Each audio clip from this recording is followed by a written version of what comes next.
An apple a day keeps the doctor away, and when it comes to cars, an apple on a windshield keeps the rainwater away. To see this magic trick in action, grab an apple from your local grocery store, produce stand, farmer's market, or if you're lucky, you can pick one from your backyard tree.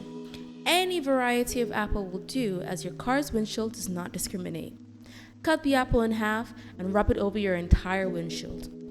When you cut the apple, it releases malic acid, which is the secret ingredient that makes the magic happen. Rubbing the apple and, consequently, the malic acid on the windshield creates what's called the lotus effect.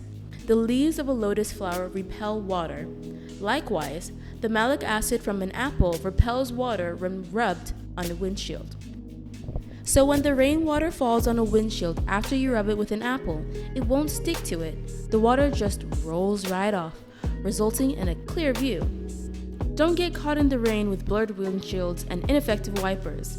Grab an apple today and drive with confidence. Thank you for watching, and until next time, live happy, live healthy, and know that you are appreciated.